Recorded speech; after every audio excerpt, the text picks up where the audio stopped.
Start. Good morning, good Welcome. afternoon, good evening. In life, it's all about learning and growing. In Toastmasters, we come, we learn, and then we implement that in our life.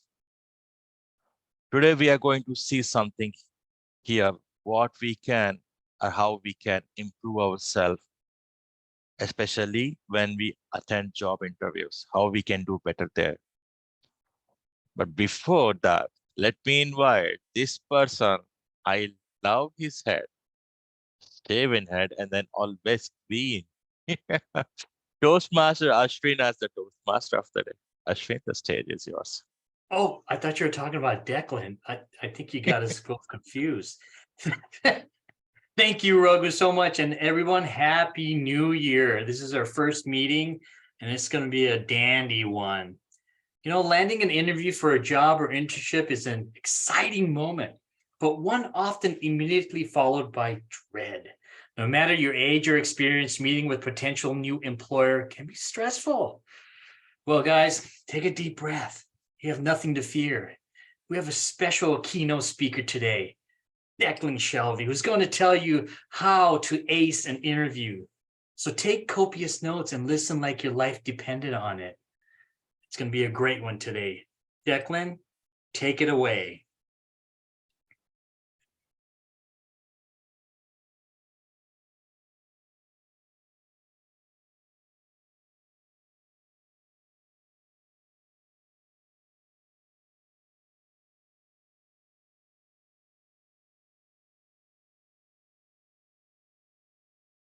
Try that again, shall we?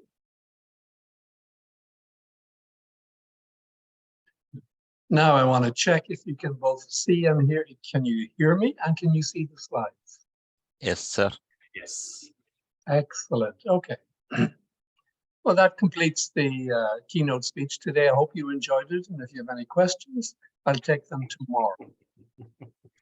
Please don't worry about taking copious notes because I will provide these slides to Raghu and he will distribute them if he has your email addresses. So that's the incentive, to provide your contact information to Raghu.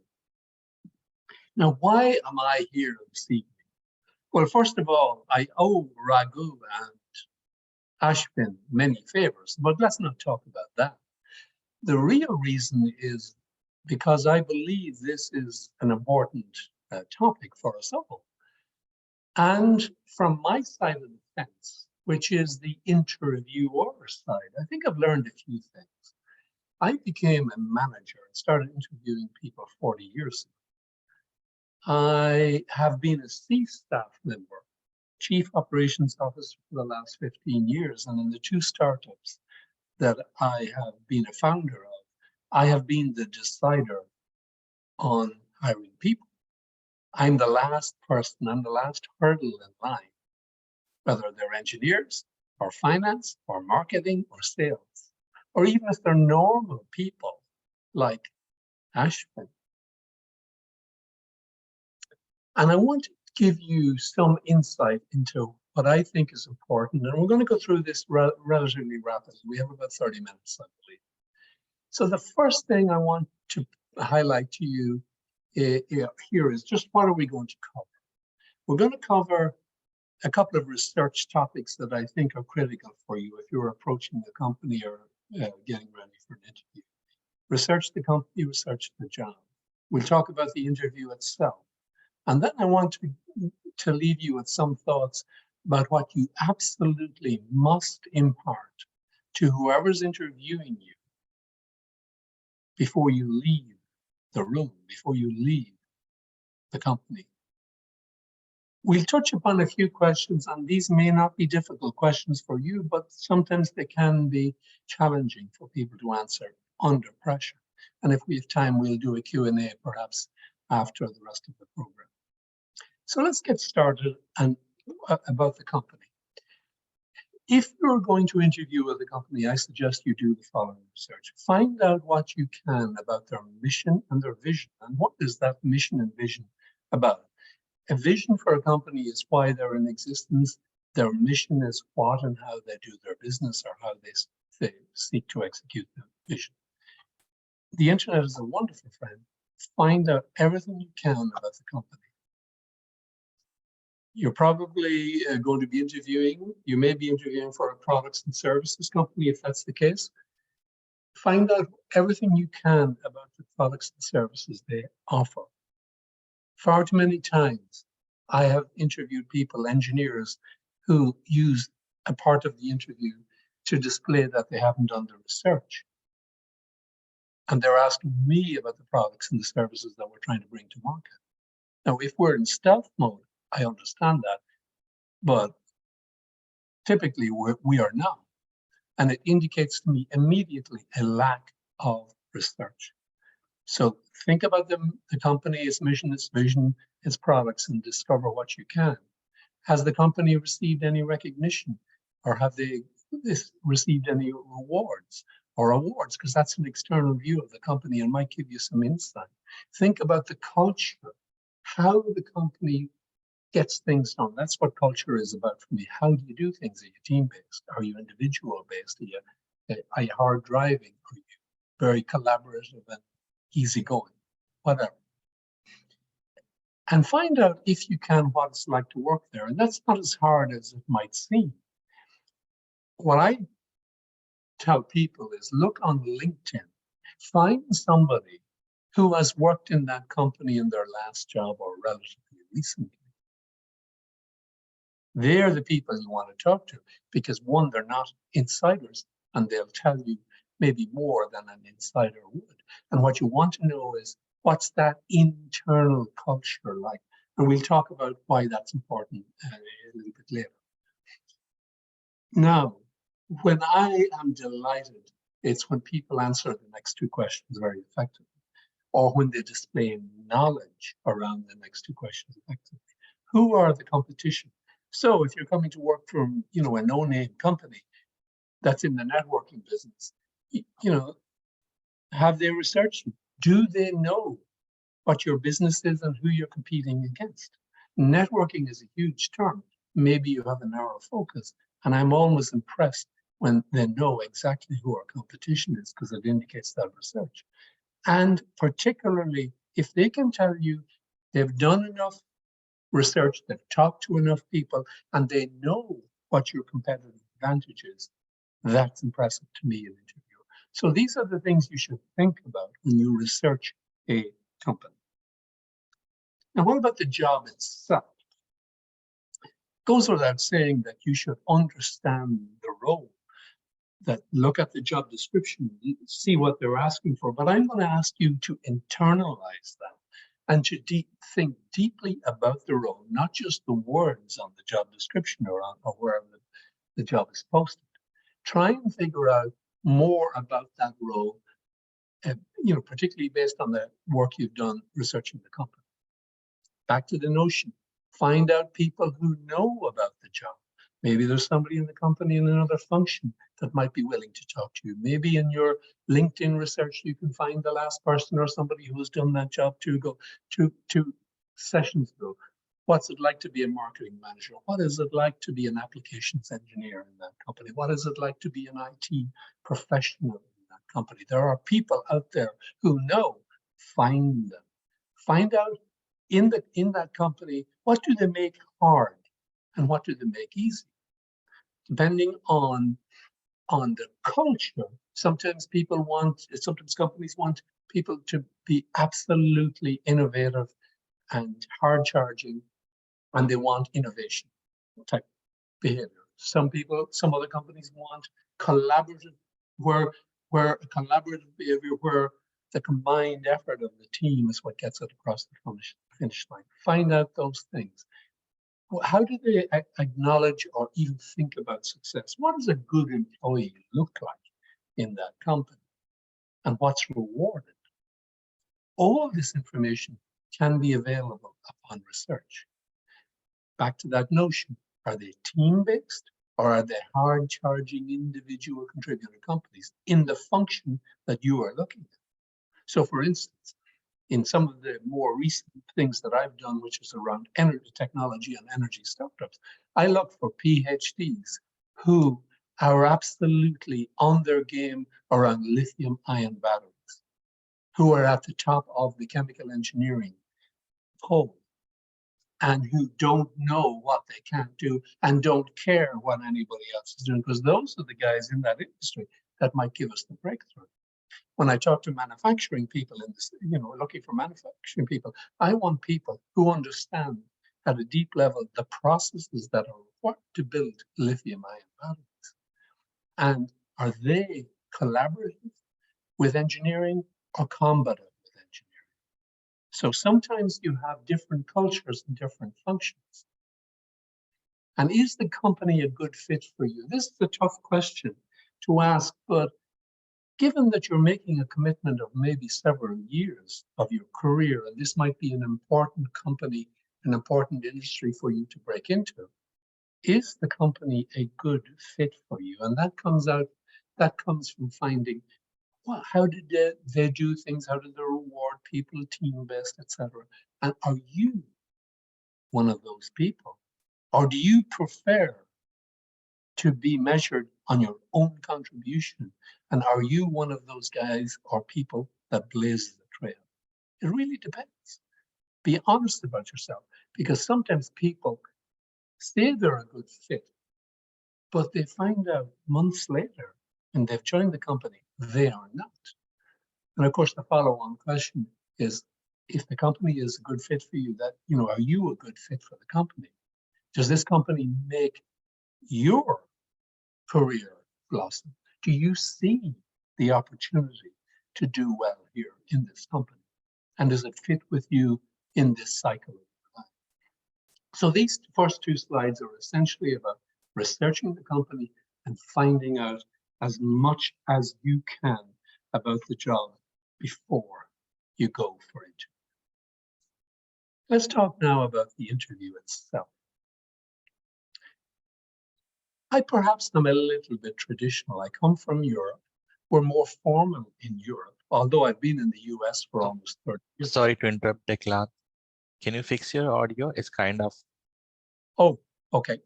No, Declan, are you using your computer audio or?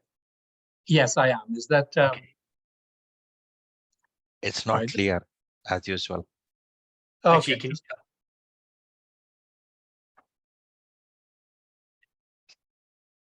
Okay, let me do a check. Is this any better? That's better. No, a All right. little bit. No, A little bit better. Is it choppy or is it muted? choppy, it's choppy. Okay. All right. Let's see if this is. It's an internal audio. So That's better. Okay. A little bit. A little bit. Yeah. All right. Then I'd better stop moving and not make too much noise locally here. Again, is this sound okay? It's more like as if you're talking out other side of a tunnel. Not clear. Is there any All way right. that you can use your headphone? Something like that? Yeah, let's take a, could you give me 2 minutes? Sure, And sir. I'm gonna go offline and we'll come back with something better. Sure. We'll give you 3 minutes.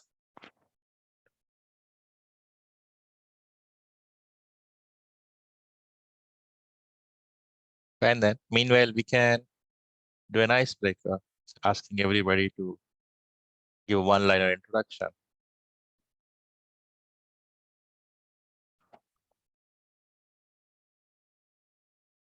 So you can just give your name and where you're joining from, and one-liner about you. Start with that. Take my name? Sure, go ahead. Okay. Yeah, this is Archana Kamlakar. I've joined from Hyderabad. Obviously, it's a virtual meet. Yeah.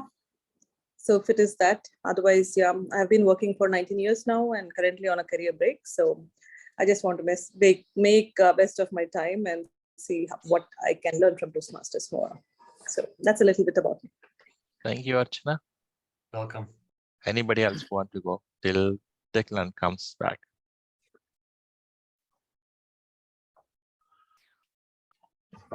Okay, so Chandran. Dushan, go ahead. okay, so I'm also from Hyderabad, India, and I am part of Elan Toastmaster Club. I work for IT company, specifically in manufacturing. So I'm working for DP World as of now, and it's nice to be part of this meeting. Thank you. Thank you, Dushan. Chandana, you wanted to talk?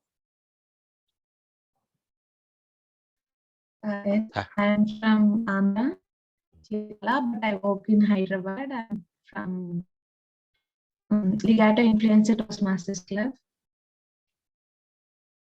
And Sure. Thanks for joining. Deborah, thanks for joining. Do you want to quickly introduce yourself, where you are joining from, and one liner about you while Declan is coming back? Thank you.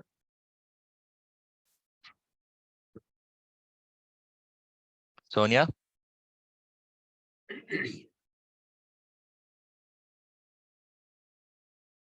Hey family, sorry, I had audio connection issues. My name is Sonia Pons. I actually live in Maryland.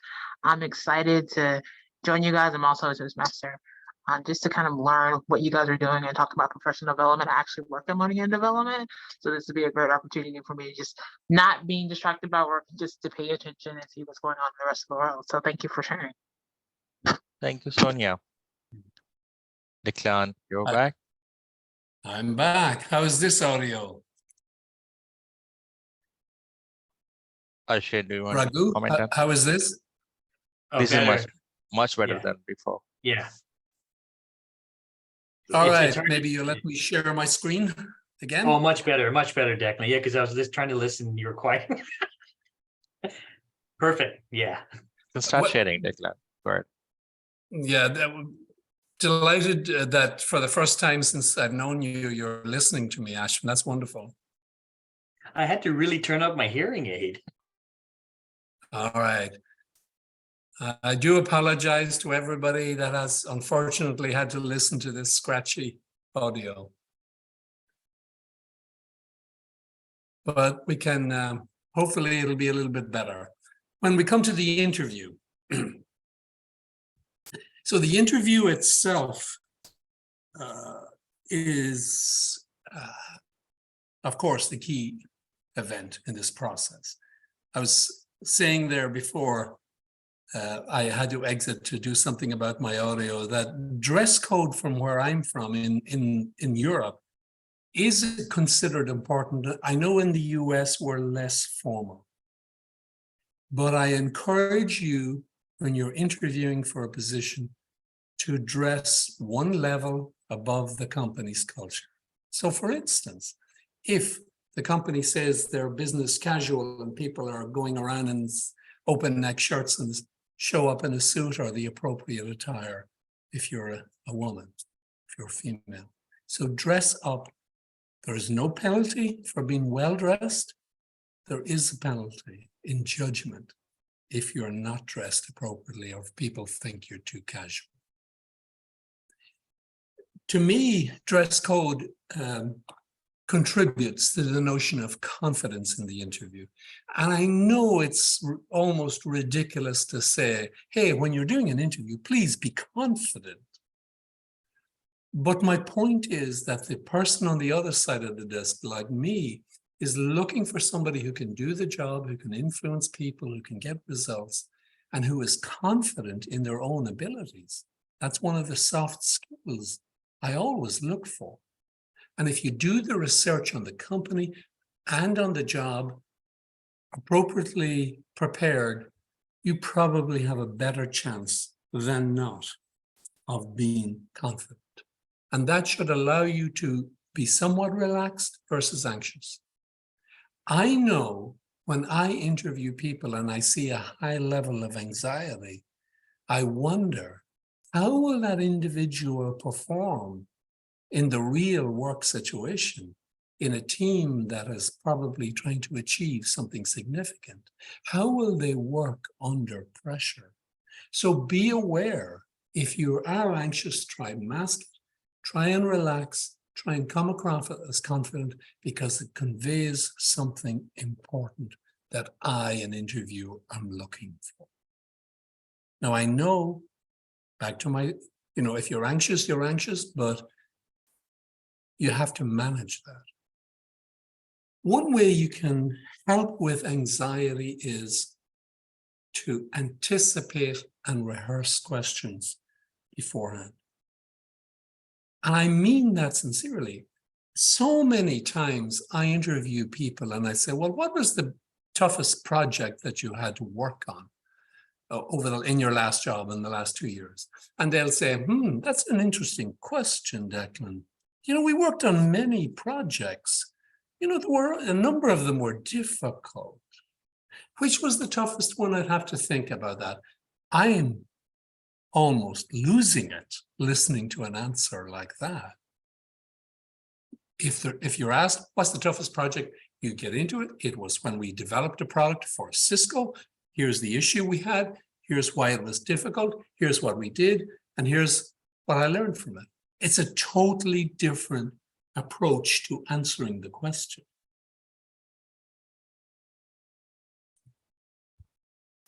And rehearse those. And I'm going to give you some questions to rehearse. Be very, very clear on how you answer questions. That said, if you're in Toastmasters, if any of you had Toastmasters experience, you'll know that in the impromptu training session or section of our meetings, which is called Table Topics, we encourage people, when you ask a question, an impromptu question, to listen to the question, to pause, to think about your answer and then answer it. That's very key. I have no issue in an interview if the person in front of me listens carefully and thinks about their answer. In fact, I look upon it as a positive thing. How many times have I been in an interview, though, I ask somebody a question, and like we do in Table Topics, they're talking for 30 seconds, and then they say to me, Declan, what was the question again? It really doesn't come across well. So listen carefully to those interview questions, pause, and then answer. Now, be honest as you can. I'm not one of those people that tells you to say everything is rosy, everything is perfect. In fact, that's not the way the world is. So be as honest as you can. But I also look for people who can say, when they're clear on something and they state it definitively as a fact. So I ask a marketing person, who's winning in the solid state battery market these days? Which technologies do we think are going to come to the fore? And if that person says to me, well, I know what's going to happen. It's going to be this technology. It's going to be a solid state with a solid electrolyte and yada, yada. And then I will say, do you know that as a fact, or do you know that as an opinion? So be careful when you phrase information that is subject to scrutiny as to whether it's a fact, a known fact with verifiable evidence to that effect in the public domain, or it is your nominally expert opinion. Be very clear, because an interviewer will understand that it's an opinion based upon a number of facts, and you've drawn some conclusions from that. And that might be very well what people are looking for, people who can extract information from data. But don't try to mislead an interviewer that you know everything, because you don't. And then be ready when the right time comes to ask your own questions. Be prepared. It could be about the companies, all the things perhaps you didn't identify in your research. Maybe there's some cultural issues you want to further understand. Maybe there's a competitive, a little bit about the competition, but you can ask an intelligent question. And one of the ones that you can always say is, well, what's success like in the next 30 days or 60 days or 90 days for this job? Because that conveys to the interviewer that you're thinking about success. You've listened, you've had a good discussion in the interview, and here's what I need to do to meet your boss's expectations in 30, 60, or 90 days? It's a good question to have in the back of your mind. So that's the interview. Lots of things to think about there. Preparation, being calm, being relaxed, no exaggeration, no pontificating. Be clear, be specific, be facts-based, be opinion-based, and be ready with questions. Now, if I was to say to you, or if I was to offer one thing to you, here's a number of things that I think you must absolutely impart in any interview you do. And let's just go through them one at a time. Number of things. You have to leave the interviewer clear that you can do this job. What does that mean? You have the technical, organizational, or social skills, whatever is required to do the job you're being interviewed for. You have to make sure the interview realizes that. You can't leave anything, you can't leave doubt on the table. Here's the softer skill. You must convey that you can communicate. I don't care whether you're working in finance, marketing, HR, software engineering, sales, doesn't matter. You are required in any role, in any company, to be able to communicate. Make sure that the person in front of you realizes that. This is why so many of the skills we learn in Toastmasters are so transferable. Toastmasters will teach us to be succinct, to be clear, to be specific, to organize our thoughts, to speak rationally, and do it within a time bucket. So your ability to communicate is something you have to get across, and you'll get it across if you're well organized in your thought processes. Secondly, or thirdly, you need to convey your energy level. Now, those of you who know Ashvin know that Ashvin comes across with an incredible energy level.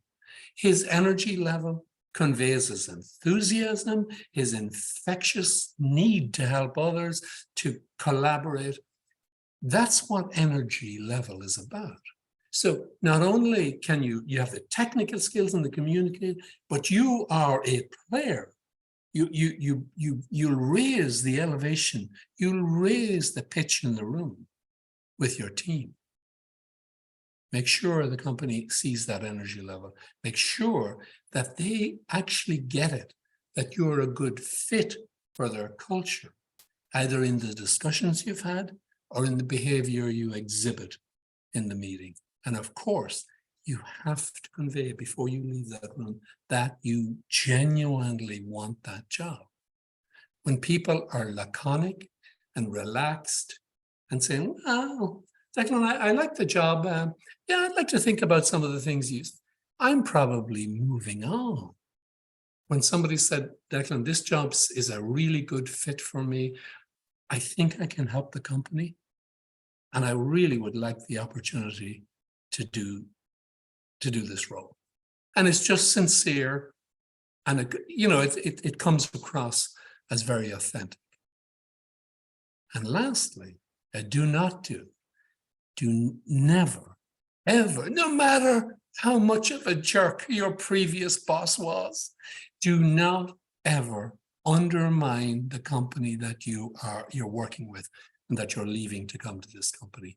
No negativity about your job, about the environment, about the company, about your boss. Because if you do, the person sitting in front of you, "Oh my goodness, Raghu seems nice, but he's so negative about the previous job. He'll probably undermine us." So leave those thoughts at the door.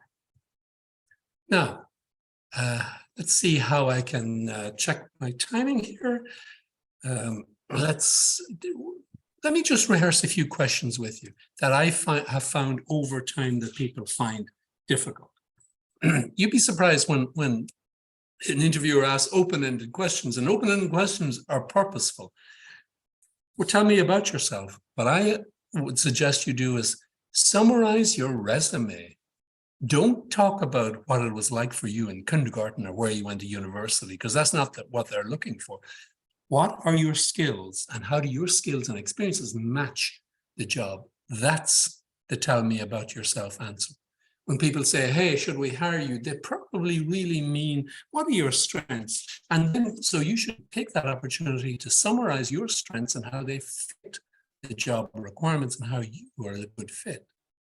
Remember, your job is to sell yourself around the job the company is trying to fill. So the bottom line is you have to be the best fit they've ever seen.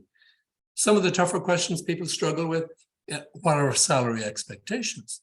I say to you, if you're asked that question on an application for a job, give a very wide range from a low number to a high number, even though you're never going to work for that low number. But in an interview, you may be pushed, and sometimes HR managers will insist on an answer. So give a broad range, give a range of salary numbers, if you don't want to specifically answer the question. And you can say, hey, the range is probably 20K plus or minus 20K around the number, depending on the job. Could you tell me more? I want to find out more. So there are ways to professionally handle that question, and interviewers will respect you if you do it skillfully. So think about that and be ready for that. What are your weaknesses? None of us is perfect. So when somebody asks you what your weakness, do not say, oh, that's an interesting question. I've never thought about my weakness. What a terrible answer. Provide a weakness, because that shows that you're self-aware, but put a spin on it. Hey, one of the weaknesses that I have is that people say that I'm a hard driving person, and sometimes I push people a little bit too hard. That's my weakness. So I cause a little bit of friction maybe in the organization. But then I say, but you know, a number of people have pointed that out to me and helped me with it. And I'm much more conscious of that now than I used to be. But I want you to know that I haven't taken my focus off getting results. So you've taken a weakness, you've spun it into a strength, and you finished with a positive. Okay? What else do we have here? A couple more. Where do you people say, where do you see yourself in 5 years? You know, you don't say, hey, listen, I want to see what other opportunities. This is an entry-level job for me. I hope to be promoted to a director in a couple of years. Not a good thing. Hey, I see myself doing this job or a job that you think I'm suited for. So spin it gently. Don't say, I want your job, the guy sitting in front of me. Why did you leave your last job? Well, I left it because I just want to do more. The company is not growing as much as we all had hoped, or the role has changed. And I just want to have a more engaging job. I think I can contribute more. Spin it. Tell me about, this is probably the most important thing that I would say to you. You've all heard the term situational interviews.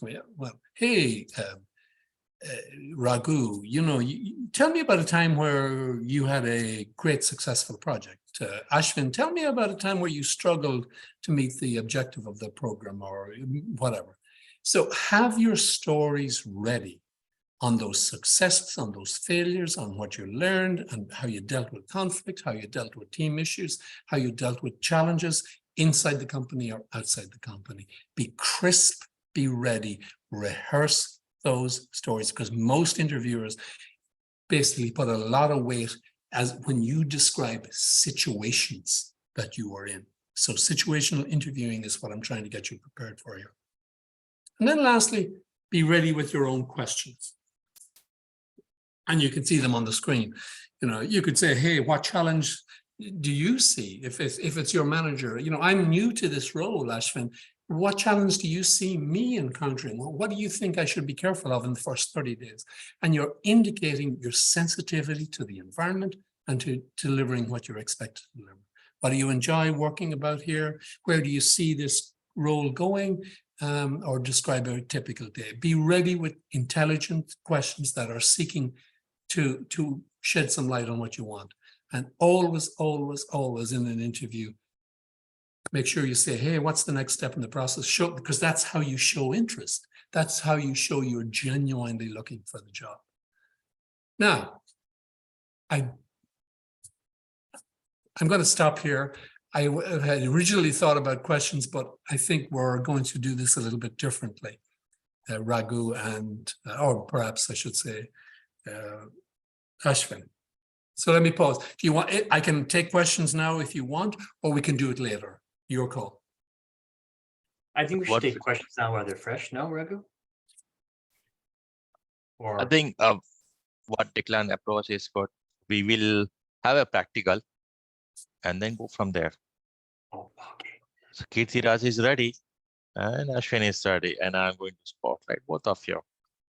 I just want to say, Declan, you're hired. Just 2 words you want to hear. Okay, give me a minute. I'm going to spotlight Kirtiraj.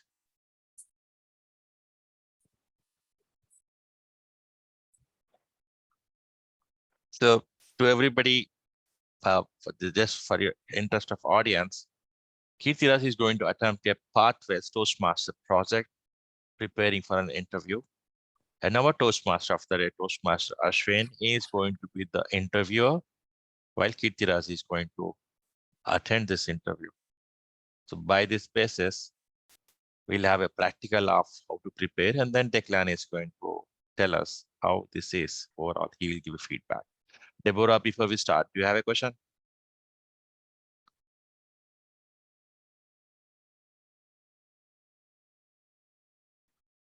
Probably you can put your question after this to Declan, if it is for Declan, okay? Ashwin and Kirtiraj, the stage is yours. Welcome, Kirtiraj. Thank you for coming today. How was your day? Thank you so much, Ashwin. It is a beautiful day. What about you? Excellent. It's a great day. So I have a few questions. I'm glad you joined us today. My other partner cannot be here, so it'll just be me and you interviewing. I have a few questions. Tell me about yourself. Sure. Thank you so much for this chance. My name is Kirtiraj Garud. I have been a big data and cloud engineer since the past 6 years, someone who has been exploring the data analytics industry in different verticals like data modeling, data warehousing, end-to-end BI reporting, AWS cloud, and then performance optimization and tuning. So that has been a great kind of an exposure right from the core data entity kind of relationship side, and then towards the final end product. So it is more like a full stack kind of a journey. And having said that, we need to be technical as well as good at the professional and behavioral skills, right? That is where I am an industry facilitator for corporate trainings with an industry rating of 4.8 on 5 and a district Toastmaster of the year. So that has been a great journey for me, where I'm able to express whatever there is in my heart. Thank you. Would you say you're more technical, or would you say you're more of a people person or manager, like to show things to people, or what would you say you're more towards? Okay. I would say every coin has two sides. It's great if we stay on the fine line. We need to be technical as well as people oriented. If we are very technical and then we are very rude to people, that is where even if the job can be done easily, that would create barriers. So I personally believe in having a good kind of a rapport between technical kind of skills, the technical depth and breadth, and with that, having a good conversation and good kind of rapport with all the people whom I work with. Thank you. Now, I'm looking at your resume and it says you're currently working at InfoSabs. And so why are you looking to leave your current job? Yes, that's a beautiful question. Thank you so much. InfoSabs has been my first love, right from the university, and now 6 years in the same organization. People do feel that after spending so much time, after investing so much efforts in one company, we should stay along, tag along, right? I personally feel when it's the right time, we should throw away the bowline, sail away from harbor and catch the trade winds, as rightly said by Anonymous. And that is where I was looking for better career prospects, more growth in this particular domain, because like this particular organization is doing great in the data and AI space, though I had few better career aspirations in terms of core big data and cloud, for which this organization is the right fit. And I'm thankful for this opportunity. So you're a lifelong learner. Yes. That's good. That's good. So next question is, how would your current manager describe you? Okay. My current manager describes me as someone who is adaptable and flexible. Adaptable when it comes to the core kind of projects. So I have been in terms of the base ETL kind of sign where I did data warehousing and then created the ETL pipeline. And then when it came to the performance optimization or checking how those particular data loads were working, so I also stepped up in the shoes of a BI specialist and created few dossiers to check how the particular data flow was. So that is where I was able to step into multiple shoes, wear many hats, and provide support wherever it was needed. Second, my manager always adores the way I bring a positive aura in whatever things I do.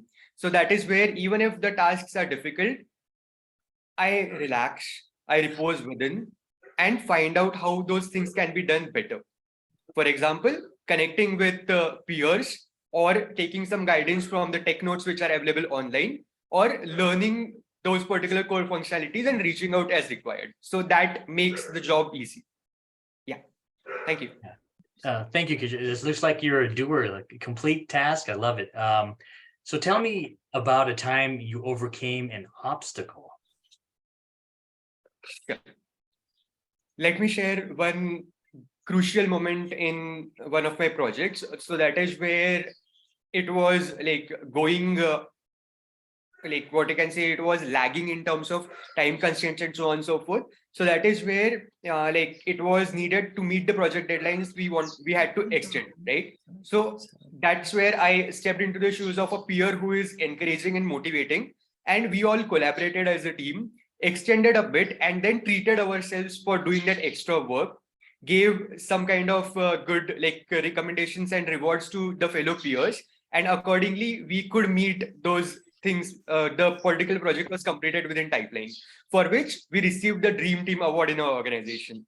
So I personally felt like tasks may get difficult, there would be some kind of obstacles coming up, but then we have to be creative enough and manage situations, because I personally believe we are stronger and bigger than the challenges which we face. Thank you. All right. Thank you, Gitraj. One last question. What do you like to do for fun? When it comes to fun, I like to play sitar, which is an Indian ancient classical instrument. And with that, Bharatanatyam as well, because music connects me with my soul and it brings that stability which is required for a better mind, better intellect. And that's how I become more productive. Well, thank you, Gitraj. Our time is up right now, and I appreciate you coming here, and we'll get in contact with you. Thank you so much. Thank you so much, Ashwin, for your valuable time. It was great interacting with you. Looking forward to hearing more from you.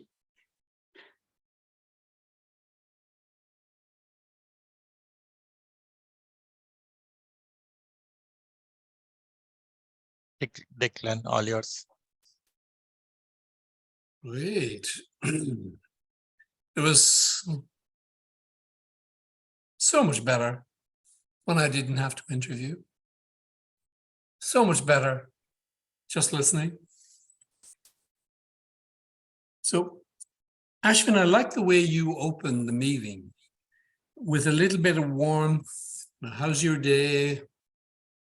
How's that going? I think your intention was essentially to get the interviewer to relax. And I'm not sure how I should say your name. Let me check it. Is it Kirtiag? Kirtiraj. Kirtiraj. Kirtiraj.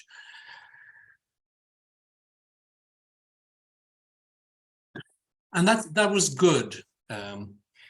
And generally keep that going for a couple of more minutes, because, and I know that wasn't practical here, but just generally, if you're interviewing or if you're being asked that type of, relaxation type question, you, the interviewee, keep that going and turn it back and get the interviewer to say something, because then you will establish a little bit of parity, that it's not all one-way traffic.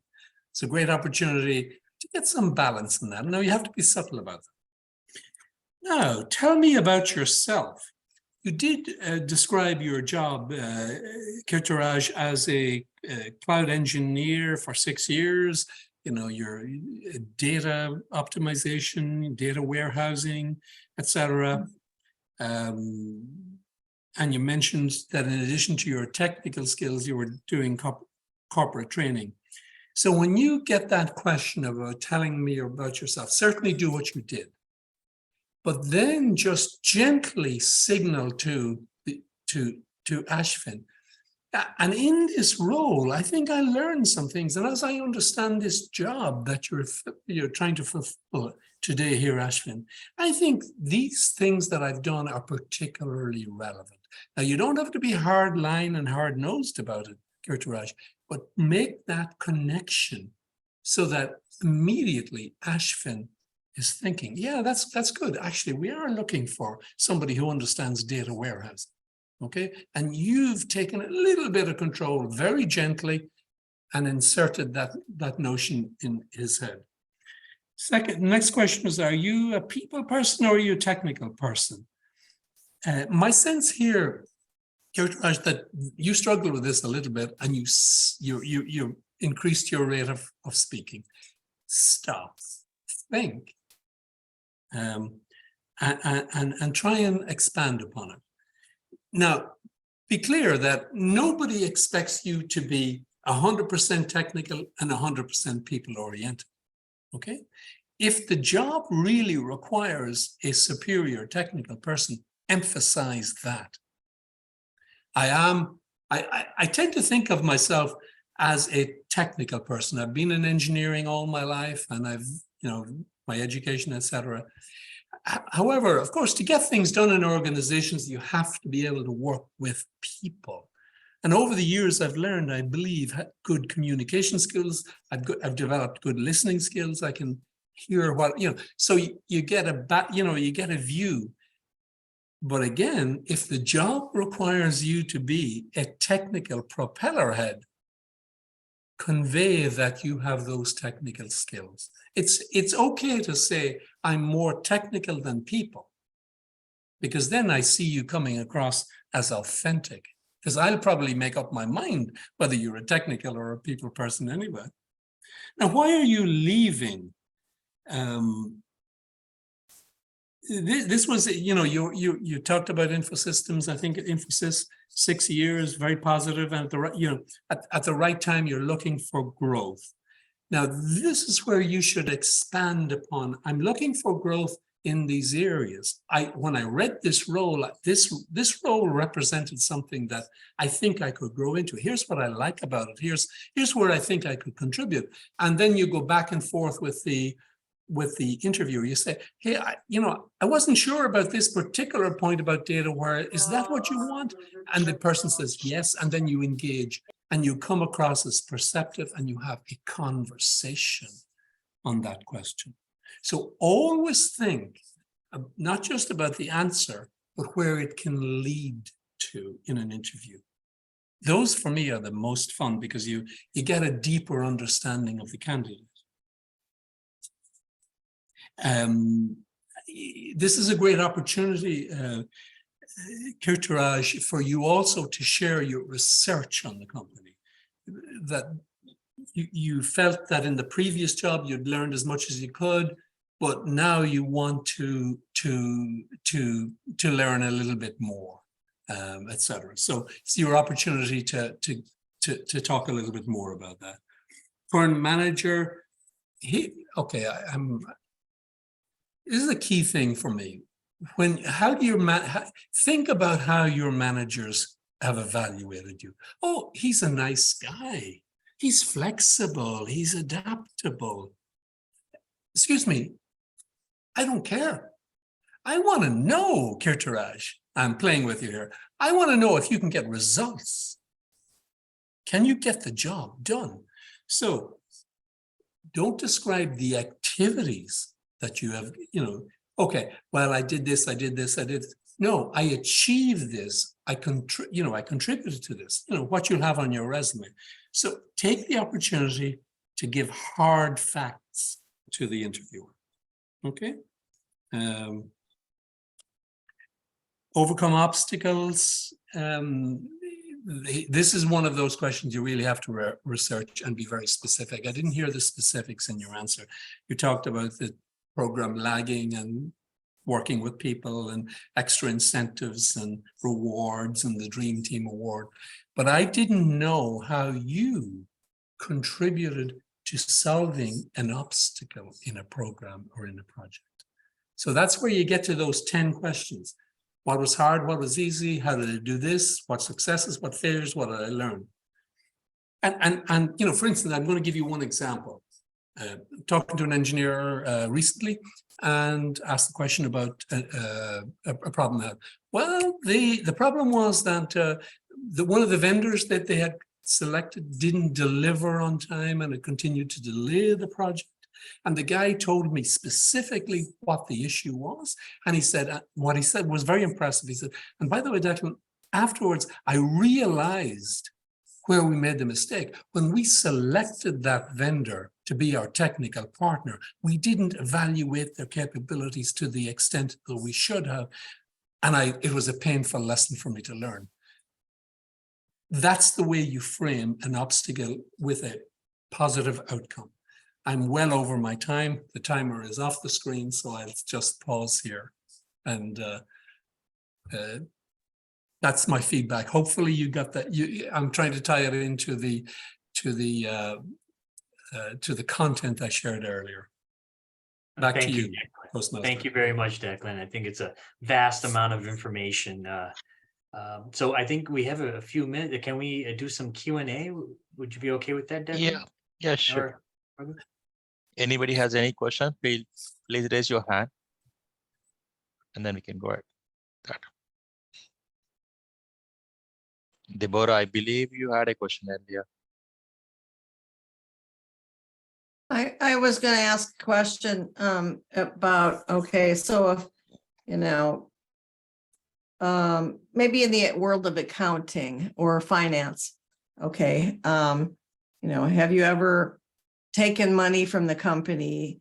Do you know of any times when something was done illegally? And just wondering what the answer would be, because I've studied language, body language.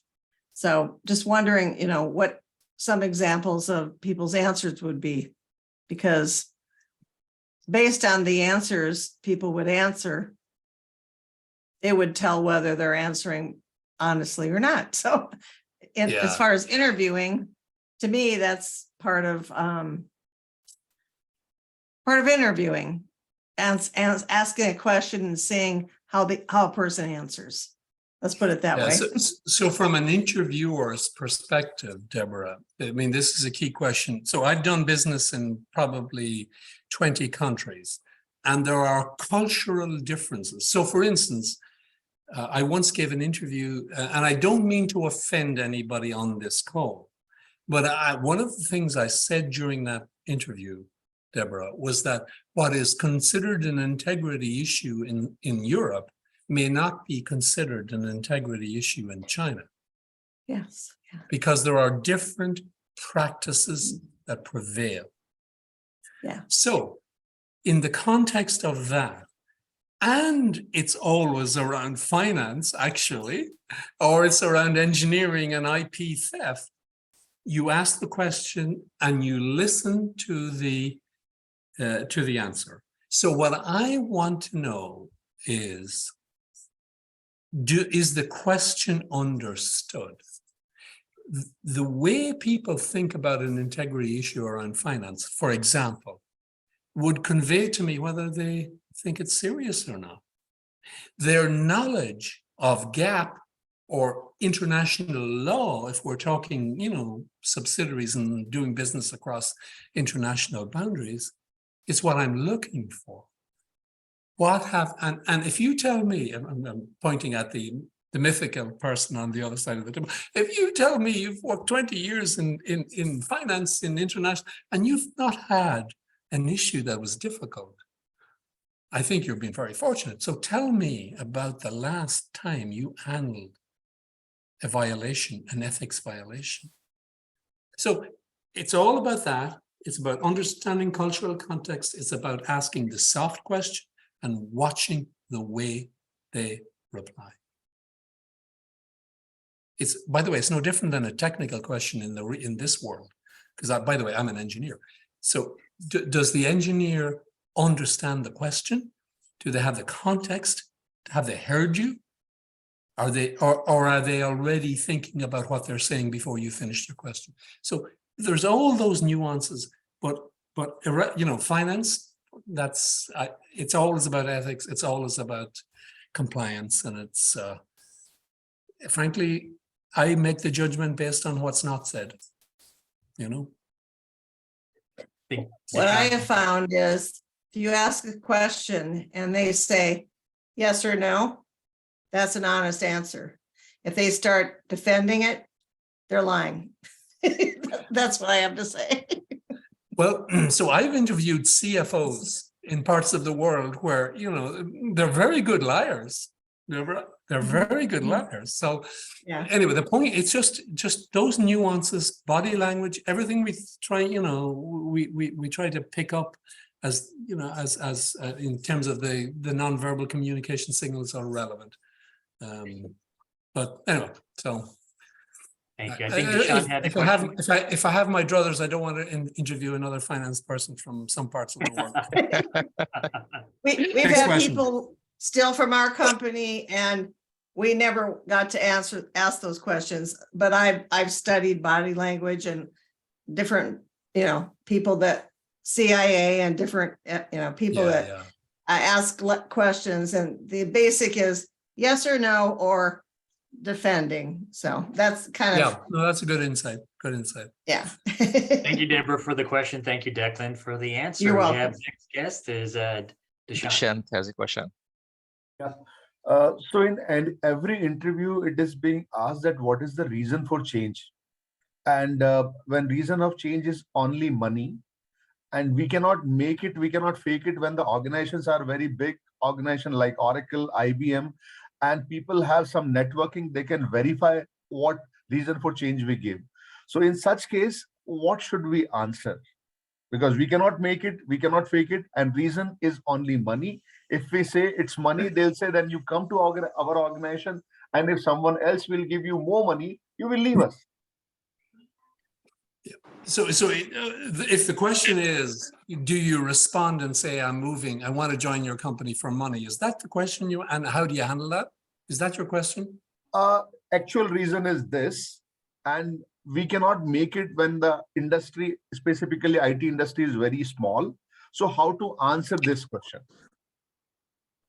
Well, frankly, if somebody tells me that they're moving to my company for money and money alone, the interview is over. That's not the reason. They're not the people I want.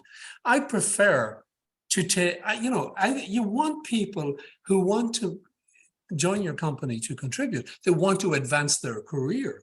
So if if your motivation is money, express it as career progression, express it as you want to contribute more at a broader level. You're a manager, you want to contribute at a senior manager.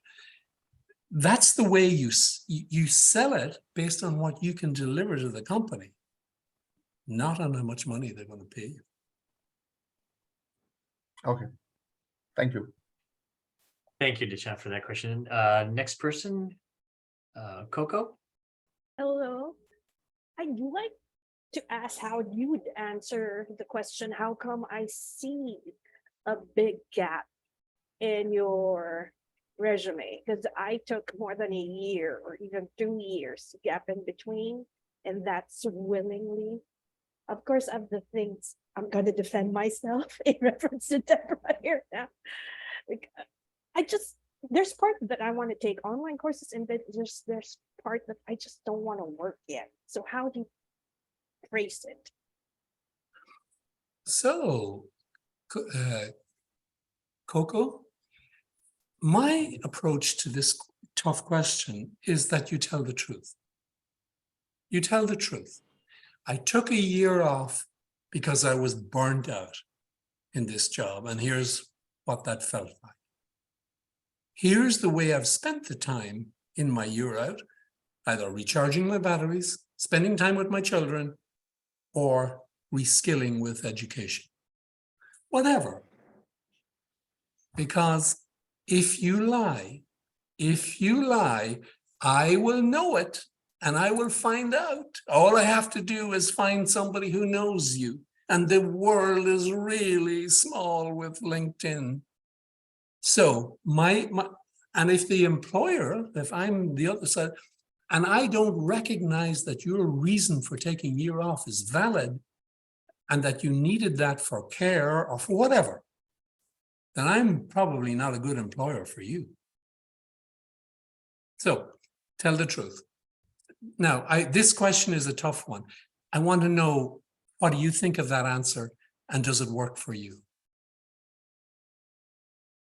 I had a prior interviewer who coached me because I was telling I've been taking online courses, and then he said, make things up because the client wouldn't like that. Okay, well, I would give you orthogonal advice. If the client wants to hear lies and smooth things and everything is rosy, I'm sorry, it doesn't work. And by the way, I'm a senior executive C-level. I've worked for CEOs directly for the CEO for the last 15 years. I took a year off. I took a break. I said, I'm not doing anything. I am going to take time to figure out things in my life. There were actually work things. And I've went through that experience. And people question it, and I see the judgment. And then we talk about it, and we talk about it, and it never has been an issue. Because I know that when I tell the truth, I don't have to remember what I said to that person or that person or that person or that person. I just have to tell them the truth again. And if they don't like it, hasta la vista, c'est la vie. You're welcome. I like that. Be honest, but phrase it in a way that it tells the truth, right? Yeah. So Be honest, I mean, for instance, I wouldn't say to somebody, hey, I had a mental breakdown and I had to be on therapeutic medicine. No, that's private, confidential information. I needed a break. I was burnt out. I needed to think. I needed to, decide what I wanted. Those are the ways you frame it. So, that to me is still has integrity, but you don't disclose, vastly personal information, particularly around health, particularly around mental health these days, Any other questions? any questions? Well, I think any other questions? I don't see any hands. Okay, one last question. Rohan. Hello. Can you guys hear me? Yes. Yes. Okay. Yes. So one question I've had is let's say in an interview, you're not really sure if you have that skill or not. You may not be at that level of the skill the interviewer wants. But you say that you're willing to learn on the job, and you've been trying to improve yourself by, let's say, upskilling myself on Python and LinkedIn, doing as many projects as possible. Would you still think that affects an interview? Would it kill your interview chances? I think it depends, as per maybe some of the previous questions, it depends on the questionnaire. So unfortunately today, and maybe for the last number of years, companies think that they can recruit the perfect person for their job. They have 10 requirements and they want to get all of those met and they do their checklist. That's unfortunately the way many interviewers. And if you don't have that requirement, they may pass on you. But I think you're better off acknowledging that this is not a core skill, that you have done that self-development, that you believe, you can spin it, that you believe it should be adequate, but you're committed, you know, in your first 30, 60, 90 days to brushing up on any element of the skill set, programming wise or whatever, that you think you may be deficient on. So admit, I think it's okay to say, because many, you know, when in technical situations that I've been, I'm not adverse to saying if I think an engineer is, you know, giving me a little bit of BS, right? Not a Toastmaster word, a real word, BS. I might say to one of my technical guys, exercise that guy on Python, see does he know what he's talking about? And if you're caught out in a lie and you're not, you don't have the skill level that you've claimed, we're done, right? We're done. And we're done. If somebody asks me for, you know, in the, you know, a year's time, I might remember that guy that tried to, you know, misrepresent his skills. So there's a penalty there.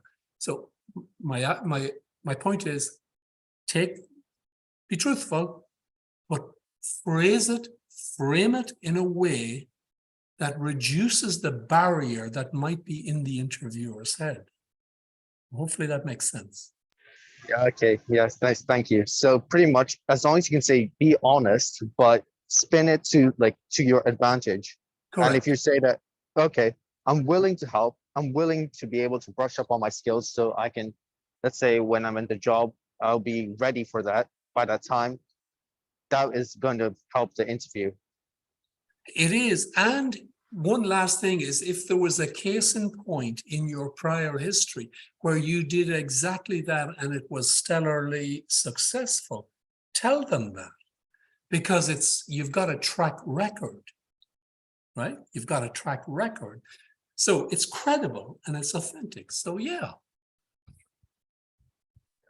Thank you so much, because I had that issue before, but yeah, luckily I managed to solve it. I think I said that, okay, I was new to this thing, but I was willing to learn. So I think that helped me in a way. But I'm thinking later jobs, then I may have to, yeah, hope that it's not the case, if you understand what I mean. Yeah, no, absolutely. But you know, and I like people who come in and they're not a perfect fit, but they express their ambition and their work ethic and their tenacity and their perseverance. And those people always come through for us, you know, because they have those fundamental work ethic qualities and behaviors. Thank you, Declan, for answering the question. Unfortunately, we have to conclude because we're really way over time. I apologize for those raised hands. We can't answer those questions, but Declan, it was a pleasure for you to come here and tell us about how to ace an interview. We really appreciate it. And this is one of the things that the club will do, not just acing an interview, but many other things, critical thinking, right? Career guidance, resume, effective communication. That is the key. So please come back again and we will send out an email. Raghu, do you want to say anything else? Yeah, sure. Yeah. Toastmaster for Professional will be an online club and will focus on all the skills that are required to help you to grow in your professional development or at your workplace. And I'm sure together we can learn from each other and grow together. Thank you for joining today. Keep joining, keep learning. And we are in the process of charting the club, and we have a couple of applications already. And anybody is interested, please express your interest. And we'll do a follow-up session on this. So if you have any questions, feel free to send to my email ID. I've sent in the chat. Thank you, Declan, for accepting to join here and give this wonderful session. Thank you, Declan, for not firing me.